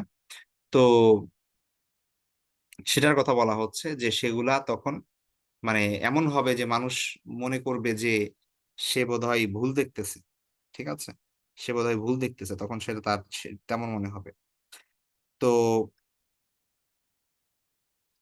ওয়াসুইয়্যিরাতিল জিবালু ফাকানাত সারাবা, অর্থাৎ মানুষের আ কি বলে? সরি, পাহাড়গুলো সেগুলোকে চালানো হবে। সেগুলো এদিক সেদিক ছুটতে থাকবে, হ্যাঁ? উড়তে থাকবে। আর সেটা মরীচিকার মতো মনে হবে। ঠিক আছে? মরীচিকা হয়ে যাবে। অর্থাৎ মানুষের মানে মনে হতে থাকবে যে কি দেখতেছি, কি হচ্ছে? ঠিক আছে? এমন একটা সিচুয়েশন তখন তৈরি হবে। তারপর হচ্ছে ইন্না জাহান্নামা কানাত মিরসাদা। আচ্ছা, এখান থেকে আল্লাহ সুবহানাহু ওয়া তাআলা জাহান্নামের আলোচনা করতেছে এবং জাহান্নামবাসীদের, যারা সেখানে যাবে তাদের কথা বর্ণনা করা হচ্ছে। ঠিক আছে? তাহলে এটা হচ্ছে ৪ নাম্বার টপিক। ইন্না জাহান্নামা কানাত মিরসাদা। মিরসাদুন মানে হচ্ছে মানে ঘাঁটি। ঠিক আছে? যেখানে মানুষ পেতে থাকে, অপেক্ষা করে যেখানে, চুপ করে বসে থাকে। হ্যাঁ? তো সেটা হচ্ছে মূলত মিরসাদ বলা হয় সেটাকে। তাহলে ইন্না জাহান্নামা, নিশ্চয়ই জাহান্নাম, কানাত মানে হলো মিরসাদা একটা ঘাঁটি। জাহান্নাম হচ্ছে একটা ঘাঁটি। ঠিক আছে? কাদের জন্য? লিত্তাগিনা মাআবা। তগিন মানে হচ্ছে তগ থেকে আসছে, মানে সীমা লঙ্ঘনকারী যারা। ঠিক আছে? তগিন হচ্ছে যারা সীমা লঙ্ঘনকারী। তাহলে লিত্তাগিনা, লি মানে জন্য, আর তগিন মানে সীমা লঙ্ঘনকারী। ঠিক আছে? তগিন যারা সীমা লঙ্ঘনকারী তাদের জন্য এই জাহান্নামটা হচ্ছে মাআব। মাআবা, মাআব শব্দের অর্থ হচ্ছে প্রত্যাবর্তন স্থল। মানে যেখানে দিন শেষে সবার ফিরে যেতে হয়। হ্যাঁ? গৃহপালিত পশু সবকিছু ঘুরে টুরে খাওয়া-দাওয়া শেষে রাতে যখন তার খোয়ারে ফিরে যায়, এই খোয়ারাটা হচ্ছে মাআব। এখানে তার ফিরে আসতেই হবে। তাই না? তো যারা অপরাধী, যারা সীমা লঙ্ঘনকারী, তাদের এই জাহান্নামে আসতেই হবে। এটা তাদের জন্য মাআব, মানে প্রত্যাবর্তন স্থল। ঠিক আছে? তাহলে লিত্তাগিনা মাআবা, সীমা লঙ্ঘনকারীদের জন্য প্রত্যাবর্তন স্থল। লাবিসিনা ফিহা আহকাবা, লাবিসিন মানে অবস্থানকারী। সূরা কাহফের মধ্যে আল্লাহ সুবহানাহু ওয়া তাআলা ওই ইসের মধ্যে আছে, কাম লাবিস্তুম, ইসের মধ্যে বর্ণনা করেছেন। সূরা কাহাফের মধ্যে একজন আরেকজনকে জিজ্ঞেস করতেছিল, ওই কাহাফের গুহার মধ্যে যারা ঘুমিয়েছিল বছরের পর বছর, তারা জিজ্ঞেস করতেছিল যে, কতদিন ছিলা এখানে, কতদিন অবস্থান করতেছি আমরা এখানে? তো কেউ বললো যে একদিন, কেউ বললো যে কয়েকদিন, এরকম আর কি। তো লাবিসিনা মানে হচ্ছে অবস্থানকারী হবে তারা, ফিহা জাহান্নামের মধ্যে, এটার মধ্যে, এর মধ্যে তারা অবস্থানকারী হবে কতদিন ধরে? আহকবা, আহকবা হচ্ছে হুকবুনের বহুবচন। হুকবুন মানে হচ্ছে যুগ, কাল, সময়। হ্যাঁ, তা এটার বহুবচন আহকাবা, মানে হচ্ছে যুগ যুগ ধরে। ঠিক আছে, এটার কোনো সীমা নাই, অনন্তকাল ধরে সেখানে তারা অবস্থান করবে। লাবিথিনা ফিহা আহকাবা। আহকাবা এই শব্দটা হচ্ছে, এটা আরবিতে এগুলো বোঝার বিষয় আছে। নাকিরা বলা হয়, নাকিরা মানে হচ্ছে অনির্দিষ্ট। ঠিক আছে, যদি ফিক্স থাকতো তাহলে এটা আলিফ লাম যুক্ত হয়ে আসতো। ঠিক আছে, অথবা উল্লেখ করে দেওয়া হতো যে এত দিন, এত মাস, এত বছর, ঠিক আছে, বা এত যুগ। কিন্তু আহ ক বা অনির্দিষ্ট রাখা আছে, অনির্দিষ্ট মানে হচ্ছে এটার কোনো সীমা নাই। ঠিক আছে, তাহলে লাবিসিনা ফিহা আহ ক বা, তারা সেখানে অবস্থানকারী হবে অনির্দিষ্ট সময়ের জন্য, যুগ যুগ ধরে সেখানে তারা অবস্থান করবে এই জাহান্নামের মধ্যে। লা ইয়াযুকুনা ফিহা বারদাও ওয়ালা শারাবা। যাকা ইয়াযুকু মানে হচ্ছে স্বাদ নেওয়া, আস্বাদন করা, উপভোগ করা। ঠিক আছে, তাহলে লা ইয়াযুকুনা তারা স্বাদ গ্রহণ করবে না, তারা আস্বাদন করতে পারবে না, ফিহা সেখানে মানে জাহান্নামে, বারদান ঠান্ডা, ওয়ালা শারাবা এবং কোনো পানীয়। ঠিক আছে, শারাব, আমরা তো শারাব শরাব বলি, বাংলায় শরাবও বলি। তাহলে শরাব মানে হচ্ছে পানীয়, আর বারদুন মানে হচ্ছে ঠান্ডা। তাহলে কোনো ধরনের ঠান্ডা পানীয় কোনো জিনিস সেখানে তারা আস্বাদন করতে পারবে না, সেই সুযোগ তাদের সেখানে নাই। কি পাবে তারা? শুধুমাত্র ইল্লা হামিমাও, হামিমাও ওয়া গাসসাকা। হামিম মানে হচ্ছে উত্তপ্ত পানি, ফুটন্ত পানি, যেটা গরমে টকবক করছে যেই পানি, সেই পানিকে বলা হয় হামিমা, হামিম। আর গসসাক, গসসাক শব্দের অর্থ হচ্ছে পুজ। ঠিক আছে, গসসাক মানে হচ্ছে পুজ। তাহলে তাদেরকে সেখানে আপ্যায়ন করানো হবে, মানে তারা সেখানে, আল্লাহ বলছেন যে লা ইয়াযুকুনা বারদাও ওয়ালা শারাবা, তারা সেখানে ঠান্ডা পানীয় কোনো কিছু পাবে না, তবে ইল্লা মানে তবে, মানে ব্যতীত, কি ব্যতীত? হামিমা ওয়া গাসসাকা, উত্তপ্ত ফুটন্ত পানি এবং পুজ ব্যতীত। ঠিক আছে, মানে এগুলো তাদেরকে দেওয়া হবে। কিসের কারণে দেওয়া হবে এটা? জাযাআন উইফাকা, জাযাআন মানে প্রতিদান স্বরূপ। ঠিক আছে, প্রতিদান। আর বিফাকা শব্দের মানে হচ্ছে অনুকূল। ঠিক আছে, উপযোগী মানে মানানসই। তাহলে জাযা আও বিফাকা মানে হচ্ছে উপযুক্ত প্রতিদান হিসেবে, মানে তারা যেই কৃতকর্ম করেছে দুনিয়াতে, তাদের সেই উপযুক্ত শাস্তি, উপযুক্ত তাদের প্রতিদান হচ্ছে এটাই। হ্যাঁ, জাযা আও বিফাকা, এই পুজ এবং উত্তপ্ত টকবক করছে জ্বলন্ত ফুটন্ত পানি তাদেরকে দেওয়া হবে, এটাই তাদের মানানসই পুরস্কার। ঠিক আছে, এটাই তাদের উপযুক্ত প্রতিদান। কেন? আল্লাহ বলছেন যে ইন্নাহুম কানু লা ইয়ারজুনা হিসাবা। ইন্নাহুম নিশ্চয়ই তারা, কানু লা ইয়ারজুনা, রজা ইয়ারজু মানে হচ্ছে আশা করা, আকাঙ্ক্ষা করা, বিশ্বাস করা। হ্যাঁ, মানে কোনো প্রত্যাশা করা। তাইলে লা ইয়ারজুনা মানে, কানু লা ইয়ারজুন মানে তারা বিশ্বাস করতো না, তারা আশা করতো না। হিসাবা মানে হিসাবের, মানে এই যে শেষ দিবস আছে, বিচার দিবস আছে, পরকাল আছে, এটার যে একটা হিসাব হবে, এগুলো তারা বিশ্বাস করতো না, এটার তারা আশা করতো না, এই প্রত্যাশা তাদের ছিল না। ঠিক আছে, বরং তারা কি করতো? ওয়াকাযযাবু বিআয়াতিনা কিযাবা, কাযযাবা ইউকাযিবু মানে হচ্ছে মিথ্যা প্রতিপন্ন করা, মিথ্যারোপ করা। তাহলে ওয়াকাযযাবু বরং তারা মিথ্যারোপ করেছিল, অবিশ্বাস করেছিল, প্রত্যাখ্যান করেছিল, বিআয়াতিনা আমার আয়াত সমূহকে, আমার নিদর্শন সমূহকে, কিযাবা মানে কিদ্দাবা মানে হচ্ছে শুধু যেমন তেমন অবিশ্বাস না, মানে একদম প্রত্যাখ্যান তো করছিল একদম, মানে সম্পূর্ণভাবে প্রত্যাখ্যান করেছিল। ঠিক আছে? মানে যতভাবে পারা যায় সব দিক থেকে তারা সীমা লঙ্ঘন করেছিল। ওয়াকাযযাবু বিআয়াতিনা কিযযাবা, ওয়াকাযযাবু তারা মিথ্যারোপ করেছিল আমার বিআয়াতিনা মানে হচ্ছে আমার আয়াত সমূহকে, আমার নিদর্শন সমূহকে কিযযাবা মানে একদম খুব ভালোভাবে প্রত্যাখ্যান করেছিল আর কি। ঠিক আছে? একদম চরম লেভেলের প্রত্যাখ্যান করেছিল। চরম লেভেলের সীমা লঙ্ঘন করেছিল তারা। ওয়াকুল্লা শাইইন আহসাইনাহু কিতাবা, আর এই প্রত্যেকটা বিষয়ে আমি আহসাইনাহু, আহসাইনা মানে আমি গুনে রেখেছি একদম। মানে এটা হচ্ছে মূলত হাসা, পাথরকে বলা হয়, হ্যাঁ। তো আ, আমরা যেরকম তসবি দিয়ে গুনি না, ওইরকম পাথর দিয়ে, ছোট ছোট পাথর দিয়ে ওটা গণনা করতো, আহসা ইউহসা বলা হতো ওইটাকে। ঠিক আছে? তো হাসা মানে হচ্ছে পাথর দিয়ে গণনা করা, পাথর নিক্ষেপ করা।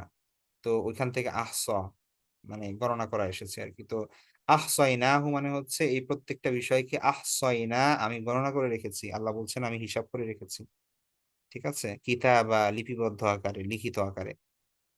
কাতাবা একটু মানে হচ্ছে লেখা, তাহলে কিতাবা মানে হচ্ছে লিখিত আকারে।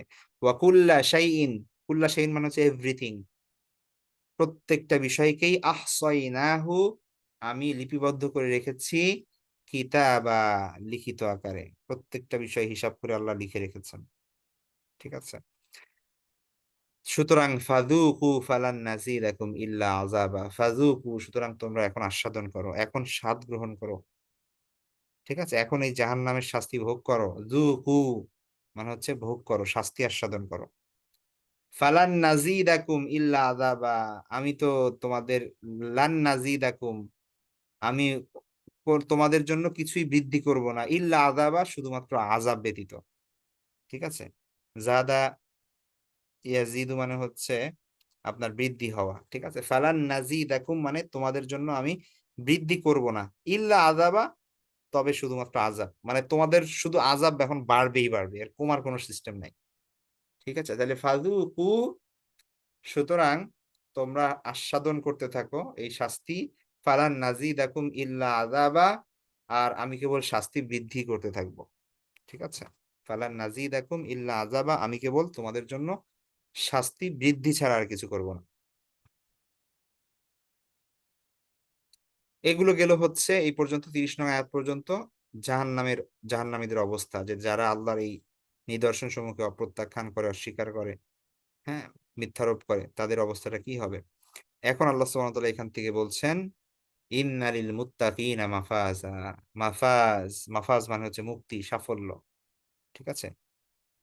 ইন্নালিল মুত্তাকিনা নিশ্চয়ই মুত্তাকিদের জন্য রয়েছে মাফাজা সফলতা, মুক্তি, মুত্তাকিদের জন্য সফলতা রয়েছে। হাদাইকা ওয়া আনাবা, হাদাইকা, হাদিকাতুন মানে হচ্ছে আপনার বাগান, উদ্যান। ঠিক আছে? হাদিকতুনের বহুবচন হচ্ছে আপনার আহ হাদাইক। তাহলে হাদাইকা সেখানে থাকবে হচ্ছে আপনার কি বলে, হাদাইক মানে হচ্ছে সেখানে থাকবে বাগান। ওয়া আনাবা, আইনাবুন এর বহুবচন হচ্ছে আনাব মানে আঙ্গুর। ঠিক আছে? মানে সুস্বাদু ফল আর কি। তো সেখানে থাকবে মানে মনোরম বাগান এবং আঙ্গুরের গাছ, হ্যাঁ, তাদের জন্য। ওয়া কাওয়াইবা আতরাবা, কাওয়াইবা কাইবুনের বহুবচন, কাওয়াইব মানে হচ্ছে যুবতী, তরুণী, বালিকা। ঠিক আছে? আতরাবা মানে শাব্দিক অর্থ হচ্ছে মানে সমবয়স্ক, একই সমবয়সের। ঠিক আছে? তো সেই সময় তাদের জন্য থাকবে মানে সমবয়সী আপনার কি বলে জীবন সঙ্গিনী। ঠিক আছে? তো ওয়াকাওয়াইবা আতরাবা এবং তাদের জন্য থাকবে সমবয়সী তরুণী বা সমবয়সী জীবন সঙ্গী বা জীবন সঙ্গিনী। ওয়াকাসাং দিহাকা, কাসুন মানে হচ্ছে গ্লাস, পেয়ালা, পাত্র। ঠিক আছে? যেটা পানি খাই বা হচ্ছে শরবত খাই, হ্যাঁ, এগুলো হচ্ছে ড্রিঙ্কস। ড্রিঙ্কস এর জন্য যেই হচ্ছে পেয়ালা সেটাকে বলা হয় হচ্ছে কাসুন, পানপাত্র। আর দিহা ক মানে হচ্ছে যেটা কানাই কানাই পূর্ণ থাকে। যখন একটু শর্ট থাকে তখন আমরা কি করি, ধরেন 5 জনের 1 লিটারের একটা 7 আপ বা হচ্ছে ড্রিঙ্কস, তাই না, মজো। তো মানুষ আছে হচ্ছে ধরেন আপনার 6 জন। তো 1 লিটারে দেখা যাচ্ছে যে 4 গ্লাস 5 গ্লাস হয়, 6 জন একটু কষ্ট হয়ে যাবে। তখন আমরা একটু মানে গ্লাস একটু একটু খালি খালি রেখে রেখে দেই, তাই না। এখানে দিহাকা মানে বোঝাচ্ছে যে যে যে পান পাত্র আমাদেরকে দেওয়া হবে বা হচ্ছে জান্নাতের মানুষ উপভোগ করবে সেটা থাকবে পরিপূর্ণ। মানে সেখানে কানাই কানাই পূর্ণ থাকবে সেটা, মানে এর দ্বারা বোঝানো হচ্ছে সেখানে পর্যাপ্ত পরিমাণে এটা ড্রিঙ্কস খতম হয়ে যাওয়ার কোনো সুযোগ নাই। ঠিক আছে, আপনার মন মতো যত চাহিদা ইচ্ছা আপনি খেতে পারবেন, ওখানে কোনো ধরনের কমতি থাকবে না, এটা বোঝানো হচ্ছে আর কি। ওয়াকা সাং দিহা ক, সেখানে থাকবে উচ্ছ্বসিত পানপাত্র, কানাই কানাই পূর্ণ পেয়ালা। লা ইয়াসমাউনা ফিহা লাগওয়ান ওয়ালা কিযাবা, লা ইয়াসমাউনা তারা সেখানে শুনতে পাবে না, তারা শুনবে না, ফিহা জান্নাতের মধ্যে, লাগওয়ান, লাগওয়ান মানে হচ্ছে বেহুদা কথা, ঠিক আছে, অযথা কথা, অনর্থক কথা। লা কিযাবা, কিযাব মানে হচ্ছে মিথ্যা। লা ইয়াসমাউনা ফিহা, তারা সেই আপনার ইসের মধ্যে জান্নাতে কোনো ধরনের অনর্থক বেহুদা কথাবার্তা এবং মিথ্যা, গীবত, এগুলো কোনো ধরনের কোনো কিছু শুনবে না। ঠিক আছে, এগুলো শুনবে না তারা। জাযাআম মির রাব্বিকা আতাআন হিসাবা। আর এটা কেন আল্লাহ সুবহানাহু ওয়া তাআলা এগুলো তাদেরকে দিবেন এত নিয়ামত, জাযাআন প্রতিদান স্বরূপ। ঠিক আছে, মির রাব্বিকা তোমার রবের পক্ষ থেকে, তোমার রবের পক্ষ থেকে এটা প্রতিদান স্বরূপ। ঠিক আছে, আতাআন হিসাবা, আতা মানে হচ্ছে দান, উপহার। আর হিসাবা মানে হচ্ছে আমরা জানি যে হিসাব। ঠিক আছে, তো উম, মানে বোঝানো হচ্ছে এখানে যে আহ মানে যথোপযুক্ত একদম আপনার হিসাব করা প্রতিদান, যেটা তার প্রাপ্য ছিল, সেই প্রাপ্য আল্লাহ সুবহানাহু ওয়া তাআলা তাদেরকে দিবেন। ঠিক আছে, তাহলে জাযাআম মির রাব্বিকা আতাআন হিসাবা, তোমার রবের পক্ষ থেকে এটা, জাযা মানে প্রতিফল, আর আতাআন হিসাবা এটা উপযুক্ত পুরস্কার। এবার আল্লাহ বলছেন শেষে, সামারাইজ করতেছেন পুরো বিষয়, যে রব্বিস সামাওয়াতি ওয়াল আরদ ওয়া মা বাইনাহুমার রহমানি লা ইয়ামলিকুনা মিনহু হিতাবা। রব্বিস সামাওয়াতি ওয়াল আরদ, আসমান এবং জমিনের প্রভু যিনি আল্লাহ সুবহানাহু ওয়া তাআলা, হ্যাঁ, ওয়া মা বাইনাহুমার রহমান, এবং উভয়ের মাঝে যা কিছু আছে, ওয়া মা বাইনাহুমা। ঠিক আছে, তাহলে রব্বিস সামাওয়াতি ওয়াল আরদ, এই যে এর আগে যে বলছেন যে তোমার রব, জাযাআম মির রব্বিকা, যে তোমার যে রব সেই রবের পক্ষ থেকে এটা হচ্ছে পুরস্কার এবং আহ আপনার গিফট। ঠিক আছে, উপযুক্ত উপহার। এই যে আল্লাহ সুবহানাহু ওয়া তাআলা এটা বললেন, এখন এই যে তোমার রব তিনি কে, আল্লাহ বলছেন সেই রব হচ্ছে রব্বিস সামাওয়াতি ওয়াল আরদ ওয়া মা বাইনাহুমা, আসমান এবং জমিন এবং এই দুইটার মাঝে যা কিছু আছে সেগুলোর প্রতিপালক, সেগুলোর রব তিনি। আর রহমান, তিনি দয়ালু। ঠিক আছে, লা ইয়ামলিকুনা মিনহু খিতাবা, যার সামনে কথা বলার কেউ নাই, কারো ক্ষমতা নাই, কারো সক্ষমতা নাই। লা ইয়ামলিকু, মালাকা ইয়ামলিকু মানে হচ্ছে মানে আহ, যোগ্য হওয়া। ঠিক আছে, অ্যাবিলিটি, অ্যাবিলিটি থাকা। তাহলে লা ইয়ামলিকুনা, কারোই কি নাই, ক্ষমতা নাই, মিনহু তার সামনে কথা বলার, খিতাবা মানে সম্বোধন করার। ঠিক আছে, তো তার সামনে কথা বলার, ঠিক আছে, কোনো ইয়া নেই, সক্ষমতা কারো নেই।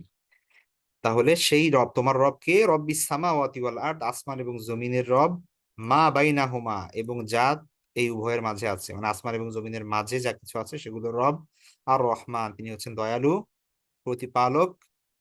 লা ইয়ামলিকুনা মিনহু খিতাবা, এবং তার সামনে কথা বলার মতো যোগ্যতা, ক্ষমতা কারণেই।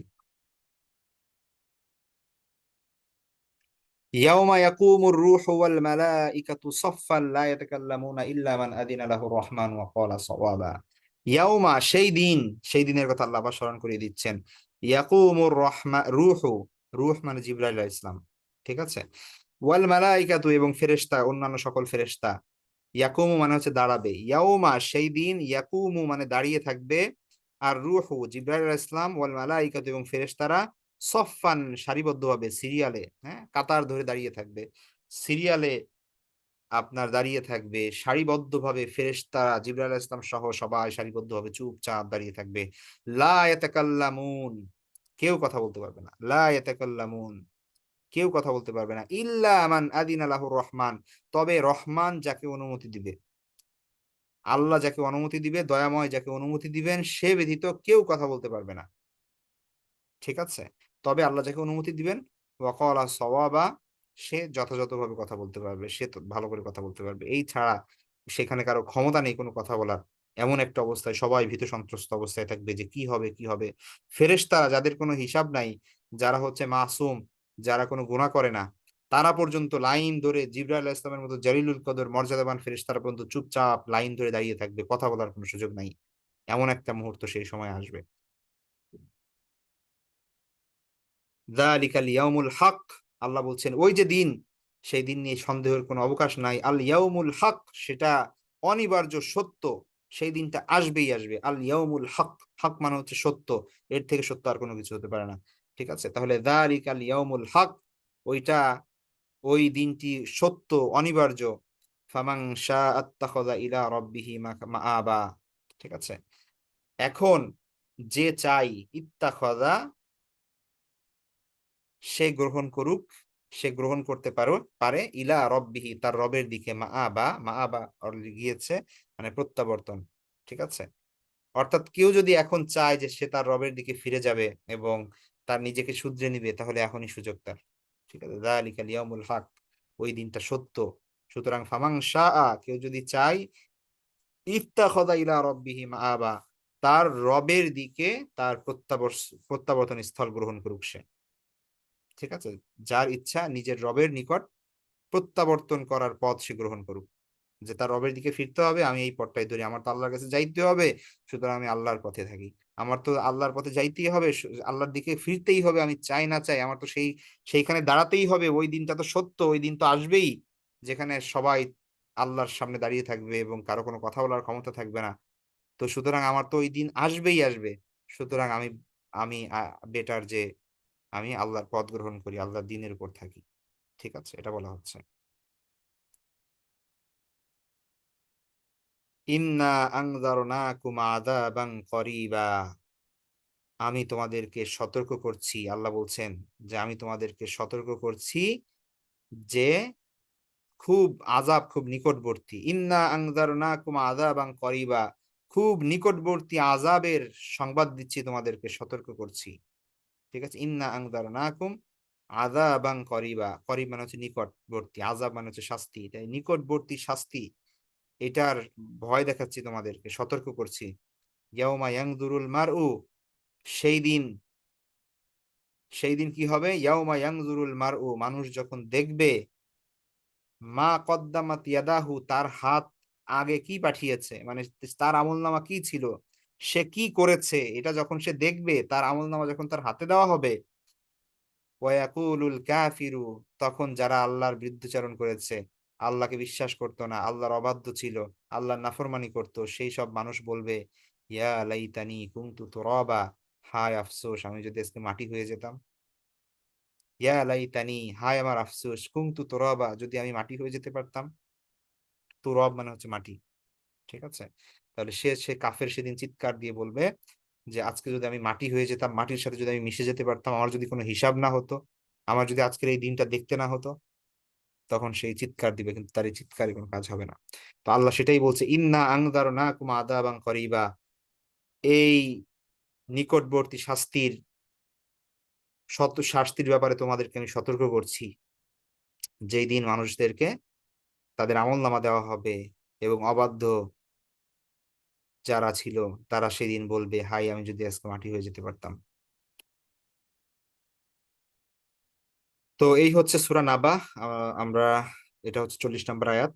তো এই এই হচ্ছে বিষয়। আমরা নিজেরা একটু পড়ার চেষ্টা করবো। আগামীকাল যেহেতু আমরা আরেকটা সূরা পড়বো, আমরা পুরা 30 পারা শেষ করতে যাচ্ছি এই মাসে, আমাদের খুব বেশি সময় নাই যে প্রত্যেকটা আয়াতের পিছনে বেশি সময় দেবো। প্রত্যেকটা আয়াতের উপর যদি আলোচনা করা হয়, এগুলা যে তাফসির আমি যদি মানে নিজের থেকে কিছু না বলি, শুধু যদি ধরেন 3-4টা তাফসির সামনে নিয়ে যদি আমি সেগুলো বর্ণনা করি, একটা আয়াতের পিছনে 1 ঘন্টা সময় দেওয়া লাগবে।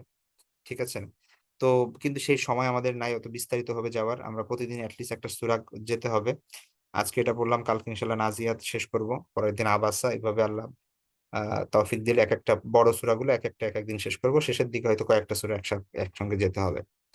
তো আমি আপনাদেরকে এই লেকচার শিটটা দিয়ে দিব, যেখানে জাস্ট থিমেটিক বিষয়গুলো আলোচনা করা হয়েছে, কয়টা টপিকে আলোচনা করা হয়েছে। এভাবে আমি প্রতিদিন একটা লেকচার শিট দিব। মূল বিষয়গুলো সেখানে পাবেন। আর তারপরে এখান থেকে এটা হচ্ছে একিউএস এর 100% যে ওদের অনেকগুলো খণ্ড আছে, সেই খণ্ডের সর্বশেষ পারা বোধহয় এখানে আছে আর কি। তো আমি জানি না এই পিডিএফটা দেওয়া অ্যালাউড কিনা, আমি জিজ্ঞেস করবো। যদি এটা অ্যালাউড থাকে আপনারা পাবেন, আর যদি অ্যালাউড না থাকে তাহলে আপনারা ভিডিও দেখে নিবেন। আর এটা এটা আপনারা কিনে নিতে পারেন, মানে এই বইটা সংগ্রহ করতে পারেন। একিউএস এ যোগাযোগ করলেই হবে, সেই ইনফরমেশন আমরা ক্লাসে দিয়ে দিব। আচ্ছা, এবার আসেন হচ্ছে হিফজের যে ব্যাপারটা, যেহেতু আমরা হিফজের কথা বলেছি, তো আর হিফজের ব্যাপারটা আবারও বলেছি যে সেটা হচ্ছে ব্যক্তিগত পর্যায়ে কে কতটুকু করবেন এটা আপনাদের ব্যাপার। আমি শুধু আপনাদেরকে এতটুকু করতে পারি, সেটা হচ্ছে যে আপনার পড়াশোনা হবে প্রতিদিন। ঠিক আছে? সেটা এই টাইমে না, অন্য একটা টাইমে আমরা দিয়ে দিব গ্রুপে, সে ব্যাপারে বিস্তারিত দিয়ে দিব। কিন্তু আমি এখন জানতে চাই যে ভাইদের মধ্যে যারা আছেন এখানে, তারা কে আছেন যে হিফজ করতে চাচ্ছেন, মানে 30 পারা এটা মুখস্থ করতে চাচ্ছেন যতটুকু পারেন, এবং আপনার শোনানোর জন্য একজন টিচার লাগবে। এরকম কে আছেন, একটু হাত তুলেন তাইলে, আমি একটু দেখতে চাই। কেউ আছেন ভাইদের মধ্যে থেকে যে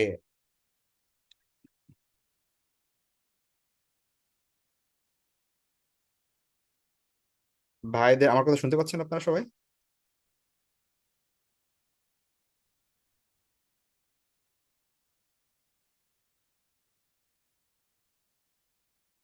আচ্ছা, তো আহ ভাইদের মধ্যে থেকে যদি এমন কেউ না থাকেন যে যারা হিফজ করতে চান, এবং আচ্ছা আমি বলেছি যে ভাইদের মধ্যে থেকে এমন কেউ আছেন কিনা যে যারা রেজিস্ট্রেশন করেছেন এবং তারা মুখস্থ করতে চান, এবং তারা চান যে আমাদের কাউকে শোনাবেন পড়াটা। তো তাইলে আমি একটা পুরুষ টিচার অ্যাসাইন করে দিব আর কি। ঠিক আছে? আর যদি ওইভাবে কেউ না থাকেন, কয়েকজন ভাই রেজিস্ট্রেশন করেছেন, আর তারা যদি শুধু তাফসীর এবং তরজমার জন্য করে থাকেন, তাহলে তো সমস্যা নাই। ঠিক আছে? আর হচ্ছে রাখি, মিউট রাখি।